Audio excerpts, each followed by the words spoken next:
Okay, good evening, good morning, and good afternoon.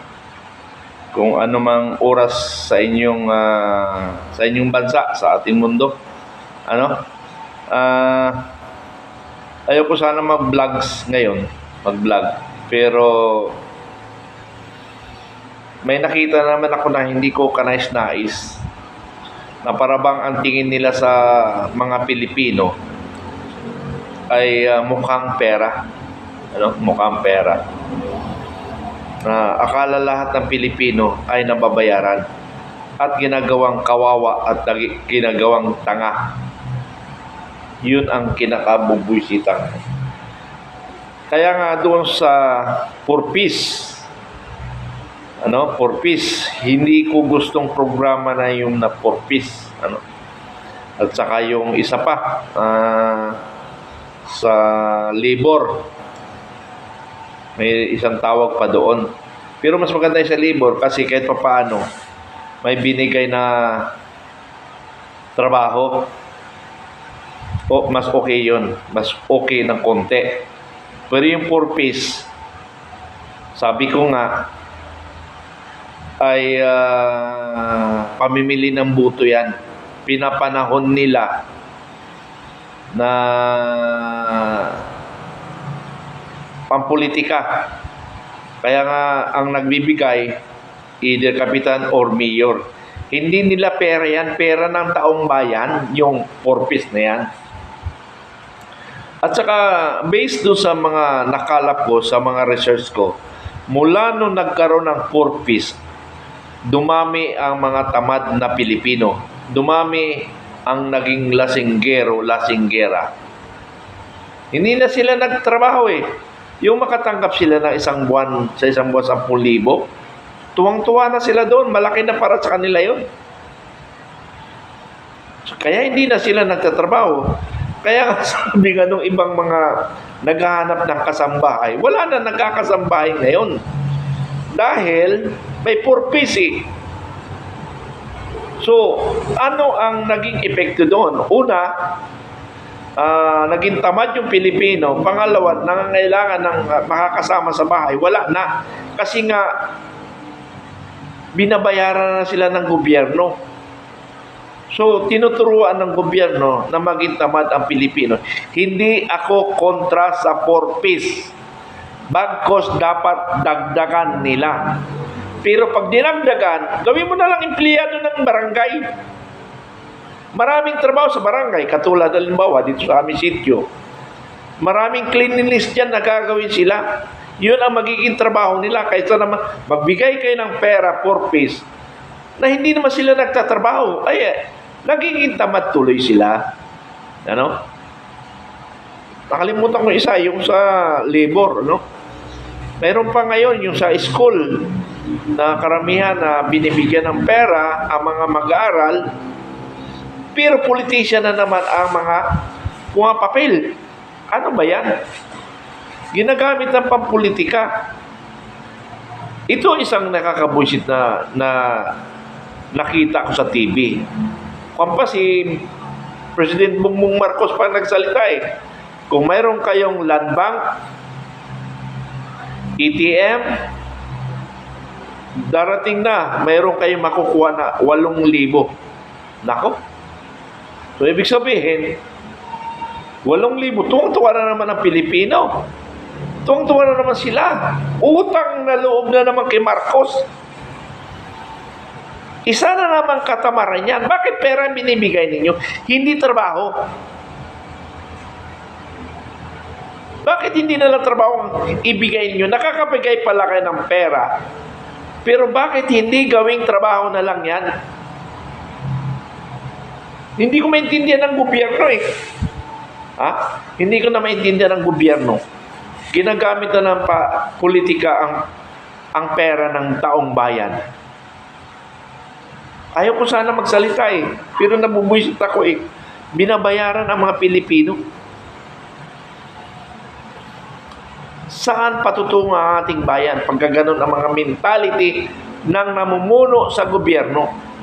Ang iniisip nila, paano sila manalo at paano sila makakalap ng pera. Yan ang mga politician ngayon. Mas lalo ngayon, mas malala ngayong administrasyon ni Marcos. Sinira mo, PBM, Junior, ang iyong ama o ang inyong apelyido na sana ibinabangon mo ang pangalang Marcos, hindi nilugmok mo pa sa putikan.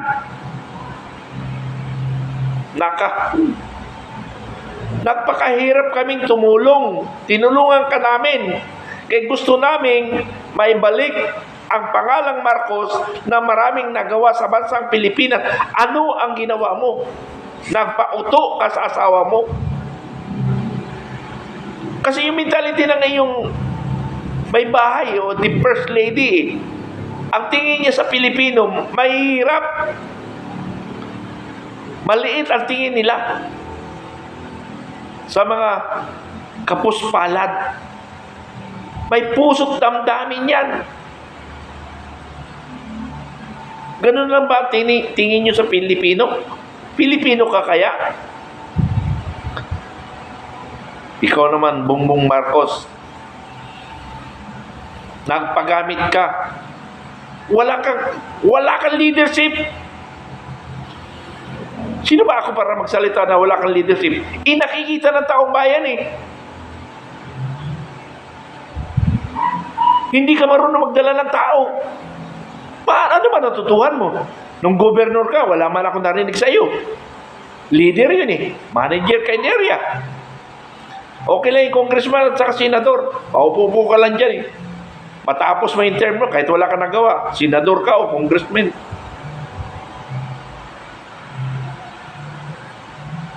Di ba? Okay lang yan kasi wala ka na may minamanage sa tao dyan eh. Yung minamanage, may mga staff mo lang. Hindi mo na minamanage yan kasi mayroon ko chief staff.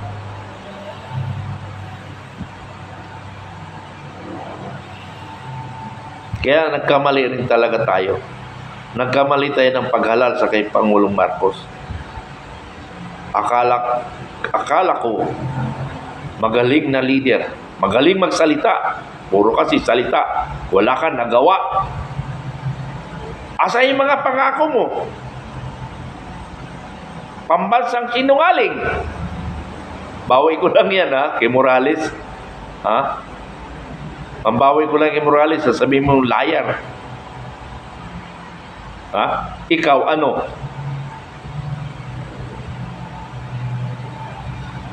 Ikaw, Joseph Estrada, senador, idol, wala na. Kinamumunian na kita. Dapat hindi ka na lang nagsalita para hindi mamumunhi o hindi nabubwisit ang sambayan ng Pilipino sa iyo. Banatang katuloy ni Marcolita, ni Congressman Marcolita. Ano ka, huwis para magsabi ng ganon? Ang galing mo naman. Alam ko na kung bakit ganon ang pagkasalita mo. Kasi ikaw ganon ka rin eh. Sentensyado ka. Si Morales hindi pa eh. Hinaharap niya pala yung mga kaso na yan eh. Hindi pa siya guilty. Ikaw.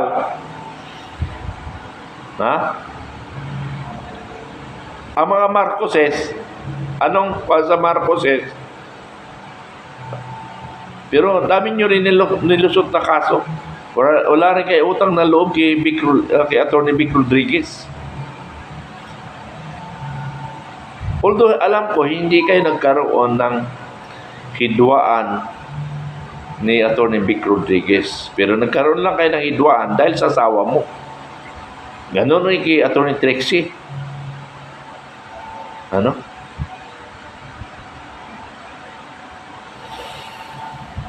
Wala kang leadership. Tapos ngayon, ang armed forces, papakailaman mo ang decision. Hindi. Ang iyong may bahay pala. Ngayon lang ang administration na ang armed forces generals o senior officer na series of prelim without due process. Bakit nang gano'n? Gawin nyo na lang yan. Sige, tuloy-tuloy nyo. At pag nagkaisa ang armed forces, aywan ko lang sa iyo. Ha? Huwag mo maliitin ang armed forces, Madam First Lady. Hindi ko mo kayo ang presidente at inyo ang bansang Pilipinas, kayo ang masusunod. Sana ang taong bayan, magkaisa kami. Magkaisa na tayo. Gumising na kayo. Kumilos na tayo. Dati, noong mga first 1 year, hindi ko kayang magsalita laban sa Marcos. Dahil alam ko, may gagawin sa ating bansa. Dahil alam ko, iangat niya muli ang pangalang Marcos, ang apelidong Marcos. Hindi nilagmok niya sa putikan ang Marcos. Ganon ang ugali ng Marcos Jr. Bangag kasi.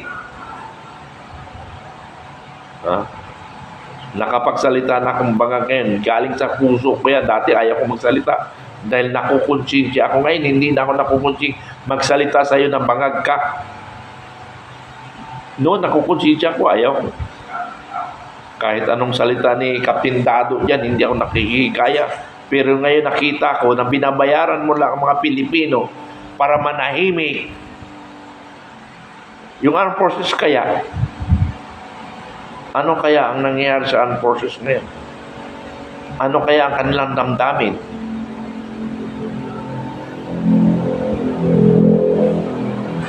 Philippine National Police. Ang mas mabuti ang Philippine National Police, hindi gano'n nasasaktan ni First Lady. O nasasaktan, hindi lang natin na nagkakaroon ng issue. Ayaw ko sanang magsalita. Pero nung makita ko na sino, nung sa Facebook, sino yung nawala, hinahanap ko nalala ko sino ang mayroong land bank ATM, mag-abang kayo. Mayroong kayong 8,000. Tuwang-tuwa na yung mga kapwa Pilipino. May 8,000 na naman. Hindi alam nila yung 8,000. Isang ihip lang, mawala yung 8,000. Pero yung kinabukasan ng ating bayan, nawala na rin. Binabayaran niyo ang taong bayan. Ginagawa niyo ang taong bayan na maging tamad. Hindi, bakit kaya hindi niyo na lang gawing trabaho yan? Nagagawa pala natin magbigay ng pera. Bakit hindi na lang gawing trabaho? Yung purpose na yan. Ha? Nawala naman na magtatanim sa kabukiran. Umaasa na lang sa purpose. Yan ang research ko. Wala na nagbubukid kasi may nag-ate na purpose. Diyos ko. Panahon na. Nabubusit na ako pag nakikita ko yung Marcos Ha? Taong bayan.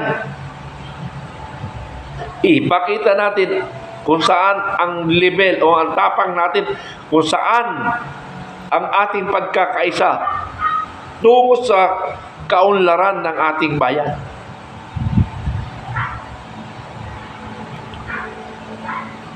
Manawagan ako. Okay, mayroon naman akong paalala, no? Ito. Kasi ito lang yung pinapromote ko ngayon. Ang Victoria Builders Incorporation, meaning New San Jose Builders Incorporation. Ipopromote ko lang ito. Sana naman ay itangkilik nyo or i-endorse nyo naman ako para naman mamonetize ako. Pero malapit-lapit na ako mamonetize. Since 2020 ba o 21? Hanggang ngayon, hindi pa ako na-monetize. Pero ngayon, inisip ko na talaga kasi wala na rin ang pera So, kahit pa paano, madagdagan yung aking pensyon, no? So, tangkilikin nyo. Ano? Ayan, no? New San Jose Builders Incorporation, Victoria. Ano? Saan ba mga lugar ito?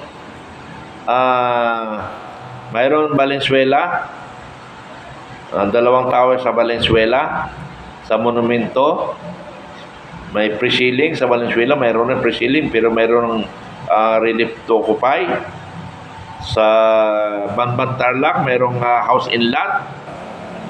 Sa Metro Manila Hills, sa Montalban, mayroong house in lot. Tatlo dito sa dalawa sa Kamuning, along EDSA, katabi ng GMA, at sa Morato, dalawa rin, katabi ng ang isa sa GMA, at saka doon sa pinakadulo ng dulo medyo ng Morato, ano? Then mayroon sa BGC, mayroon sa Makati, mayroon dalawa sa Quiapo, may Aripo, at saka Aripo lang. What I mean, pre-sealing. Sa Malati, dalawa, isang pre-sealing at saka may isang ready to occupy. So yan yung aming business, ano. So sana may ma-endorse kayo kumuha ng condominium. So my number is 0956-18-72065. 0956-18-72065. That is my cellphone number, my account number, messenger, Segundo Junior Mitran. Kasama ko yung tatlong apo ko sa picture profile. So, yun lang. Hindi sana ako mag-vlog kasi paulit-ulit lang. Pero dapat paulit-ulit rin nating marinig na magkaisa tayo na magising sa katotohanan. Yung Senate hearing na yan, sigurado ako, totoo man yan o hindi, ang katotohanan ay naipalabas na. Ano, kasi napakahirap kumuha ng ebidensya dahil ang ebidensya ay tinatago ng gobyerno. Sana nung si President Duterte pa nakaupo, hindi sana naitago ang mga dokumento. Ba't hindi natin alam ang huli na nandyan ang dokumento? Pero alam ko na alam na ni Senador Bato ito. Ang kanya na lang is marinig ng taong bayan ano ang katotohanan. Pero ang katotohanan na ay alam na ni Senador De La Rosa. Ano, ang gusto niya lang in public hearing malaman ang katotohanan, ang buong kwento. Yun lang yung kanya. Pero alam niya na yung verdict dyan. Alam niya na. Kaya nga lang, we are basing on the document. So, doon sa conclusion nila, sa recommendation nila, nagbe-base normally sa mga dokumento. Yun na yung problema. Pero, authentic yung nilabas na dokumento. Muntik na si Bato, muntik na si Morales. Pero, naniniwala ko na may katotohanan yung lumabas na kwento. Okay, so much for that. Magandang gabi sa ating lahat.